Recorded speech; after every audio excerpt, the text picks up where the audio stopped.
રામ રામ મિત્રો, સ્વાગત છે તમારું આદિરાષ્ટ્ર ભારત ચેનલ પર। આશા રાખું છું બધા મજામાં જ હશો। મિત્રો, તમે આ ચેનલ પર નવા આવ્યા છો તો તમારે આ ચેનલને સબસ્ક્રાઇબ કરવું આવશ્યક છે।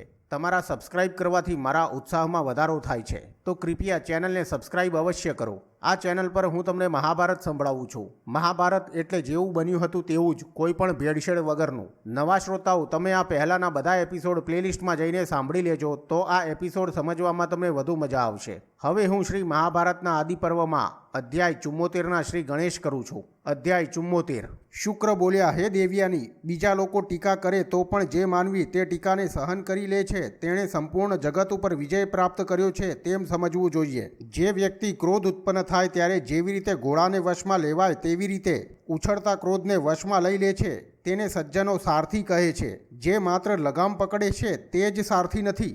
હે દેવ્યાની, જે માનવી ઉત્પન્ન થયેલા ક્રોધને ક્ષમાથી વશ કરી લે છે તે જ માનવી આ સંપૂર્ણ જગતને વશ કરી લે છે તેમ તું સમજજે। જેવી રીતે સર્પ કાંચળી ઉતારે તેવી રીતે જે ચડેલા ગુસ્સાનો ક્ષમાથી ત્યાગ કરે છે તેને જ માનવ કહેવાય છે। જે ક્રોધને રોકે છે અને નિંદાને સહન કરે છે તથા બીજાઓ પીડા આપે છતાં દુઃખી થતો નથી તે બધા પુરુષાર્થોને પાત્ર થાય છે। જે વ્યક્તિ થાકવા સિવાય 100 વર્ષ સુધી દર મહિને યજ્ઞ કરે છે અને જે બીજા કોઈ ઉપર ક્રોધ કરતો નથી, એ બેમાં ક્રોધ ન કરવાવાળો જ શ્રેષ્ઠ છે।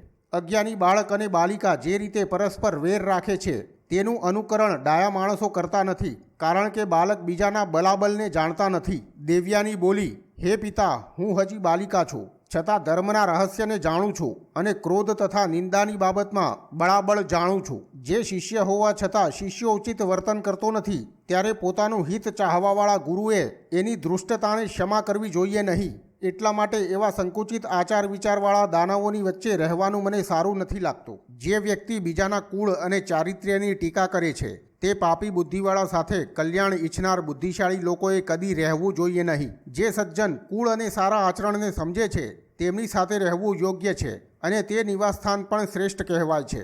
વૃષ પર્વાની પુત્રી શર્મિષ્ઠાએ કહેલી વાત અતિશય કઠોર અને કટુ છે। હું જાણું છું કે ત્રણેય લોકમાં આનાથી વધારે અસાધ્ય કાર્ય બીજું કાંઈ નથી।